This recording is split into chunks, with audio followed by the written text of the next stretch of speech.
talking about the NFL draft, since it's coming up soon, the hugest thing that's happened is the Titans trading the Rams for the number 1 pick. The Titans originally had the number 15 pick, and now Titans had the number 1 pick, Rams had the number 15. So now it's a little switch, and that kind of changes things up for us, and for the players, because the quarterback wasn't expected to go first. No, yeah, I had the Tennessee Titans taking Laremy, Tunsil, or Jalen Ramsey first. Yeah. But I mean, they made out with like bandits in the trade. They now have They have 6 picks in the top 76, which is unheard of. And now we're talking about either Carson, Wentz, or Jared Goff going number 1 overall to the Rams, who are newly the Los Angeles Rams, so they got some spotlight. I'm looking forward to see who they decide to pick, but I don't think either of the quarterbacks are top prospects like they were, or even on the same level as Mariota or Winston were last year. So I think they kind of lost out big time on the trade, giving up a lot for that number 1 pick. But let's see in the new city if they can do anything with it. If they can get back to the playoffs, they're in a tough NFC West over there with the Niners, Seahawks, and the Cardinals. But we'll see what pans out. Yeah, because they definitely needed a quarterback, and then the thing too is, the Browns have the number 2 pick, and it's like, are they going to take the quarterback that whoever's left. The Rams didn't choose? Most likely, yeah. I mean, that's probably what's going to happen. Yeah, I agree, Theo. There's no Andrew Luck or Jameis Winston in this draft. The last 2 teams to trade up to the number 1 pick have been the Falcons, who picked Michael Vick, and the Giants, who picked Eli Manning. So those are 2 fantastic quarterbacks that people have traded up to the number 1 pick. I just don't think that it was worth it. Not at all. I think we're not giving enough credit to Carson Wentz. To me, he's like the best quarterback in the draft, definitely. I mean, he has a lot of qualities, and like you said before, it's a big bang. Yeah. Cam Newton, he's not as athletic as he is, but he's great. He can throw under pressure. His only problem is really just on the run, rolling out, and things like that, but I think he's the best quarterback right now. I just have a problem with spending the kitchen sink on a FCS player. Now, I understand that his intangibles are great, but he's no Cam Newton who won a Heisman Trophy and a national championship at the top, SEC football. It's just, there's a different He's the Cam Newton of FCS. He has legit 5 national titles back to back. He only started for 1 year, 2 years. Also, at the same time, you like Paxton Lynch. I love Paxton Lynch. But at the same time, Watch his tape against Auburn this year. He played Ole Miss. Ole Miss. He played lights out against Ole Miss this year. Just watch the tape. But I think the thing was that people were saying that his competition wasn't as hard since he was playing for Memphis. But he's for still. Ole Miss, yes, he did. He threw 384 yards. Yeah. He was 39 of 53. Yeah, he played a great game. I know all of these quarterbacks have had great pro days. Jared Goff, Paxton Lynch, and Carson Wentz have all proved that they can make the throws without any pressure on them. In a pro scout combine situation. It's just going to be different when there's Luke Kuechly who can scan the field in a blink and be on a wide receiver. It's just going to be tighter windows, and we'll see whether they can live up to the challenge. And we have some good offensive line in the mix as well. Yeah, I'm big on Jack Conklin. I was hoping that he was going to fall to the Giants at 10. I don't think that he's going to. I think that the Titans are actually going to trade back into the top 10. But we'll obviously see. He's just a great prospect. He's been a leader on that team for 4 years at Michigan State. A great team. Obviously, they went to the playoffs this year. And I just think that he's the most solid, obviously, other than Tunsil. Tunsil is just a freak athlete. But Jack Conklin's going to be a great bookend for some pro offense. I think the draft is also stacked with defensive linemen. We can never forget that. We have guys like Joey Bosa, we have Deforest, Buckner in the draft, the 2 pass rushers from Clemson, Kevin Dodd and Shaq, Lawson. These guys are great pass rushers. I just feel like we're going to see at least 2 or 3 go in the first round, maybe top 10. It's possible. Yeah, I think so too. You really like Joey Bosa, but I have to be devil's advocate for this one because I think between him and Deforest Buckner, you have to think. He had a 4.86 40-yard dash, which was the 14th among defensive linemen, so not the highest up there. And then at the same time, his season-opening suspension was a huge deal where I think scouts are kind of hesitant since he wasn't super honest about what happened, that he had a suspension due to skipping a drug test, which I guess he said was like he failed or he thought he would fail because he took a prescription drug. I don't know.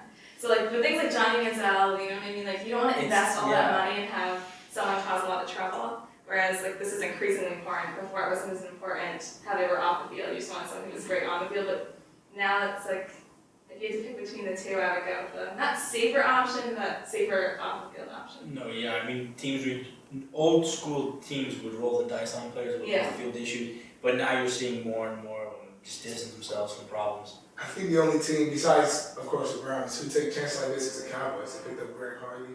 Yeah, and to me though, I think when you have players like that, you know, you also have Nkemdiche in the draft, who was suspended for the Sugar Bowl just because, it was a Sugar Bowl because he had marijuana issues as well. But you can't forget their talent, and that's why there's some names that we talk about in the draft because they're just great players. Completely agree. In my perspective on looking at potential draft picks, talent always trumps off the field issues. If Talent plus Robert Nkemdiche, and I don't even really think that Joey Bosa's off the field issues at the beginning of the season really have any effect on his draft stock. But Robert Nkemdiche and Joey Bosa, in my opinion, are going to be outstanding players going forward in the NFL. Joey Bosa has such great ability to get into an offensive lineman's chest, you know, rip through, and has the most outstanding field sense. He runs down running backs 30 yards downfield. Joey Bosa is as great of a player that everybody has been making him out to be, and I think that he's going to be a J.J. Watt kind of guy coming forward. I've heard a lot of comparisons. He's going to be a J.J. Watt kind of guy. He's a little bit quicker, I think, and not as big, but, you know. That's why I like Nkemdiche because he is quicker. He runs like a defensive end, and then at Ole Miss he rotated between playing defensive end and defensive tackle. So he's super versatile. Deforest Buckner, he got 10.5 sacks last season. Pac-12's Defensive Player of the Year. There's a lot of great defensive linemen, or defensive tackles. And if Shaq Lawson ends up being fine after that, Dodd. wow, he's an outstanding talent. I hope that he ends up in a blue jersey. I would love to see him playing for the G. I mean, for the Patriots. Probably not for the Patriots. Sure. Okay, so before we wrap up, what's everyone's top 3 they think are going to be drafted? Do a little prediction. Top 3.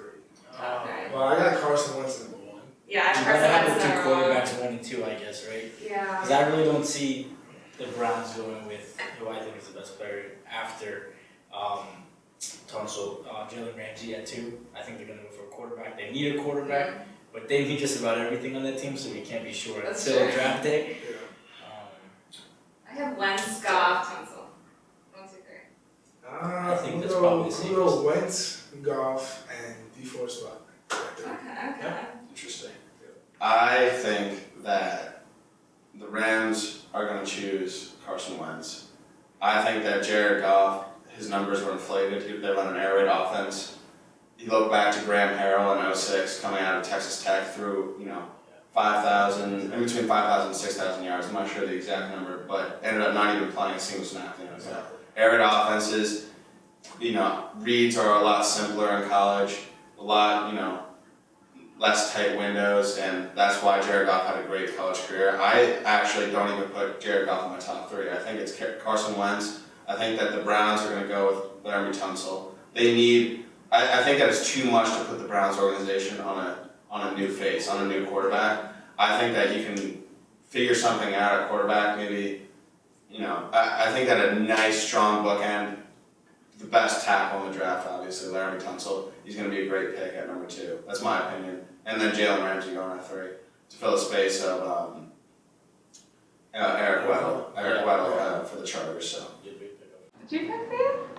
I kind of had it suggested, but I'll go. I think, like Ross said, I think Carson Wentz goes number 1. Jared Goff, I think, still goes to the Browns. I just think it's the Browns. Yeah, I think that's. They just like adding to that quarterback list, and I got Jalen Ramsey at the Chargers if the first 2 picks pan out like that. Okay, awesome. Thanks guys for watching Outboxed Sports. We'll have new videos every week, and we will keep you updated with who got the NFL draft picks correct. Which could be none of us. Yeah. It could be one of us. Anything is possible. Maybe Manny. Manny's the big winner. But not today. For the other games we're playing. Okay, so new videos and check our social media at Outboxed Sports and make make sure to subscribe. You can hit it right here in the upper left-hand corner, and all of our social media is on the left as well, and all the other videos from this week are on the right. So make sure to click those as well. Bye guys, thanks for watching.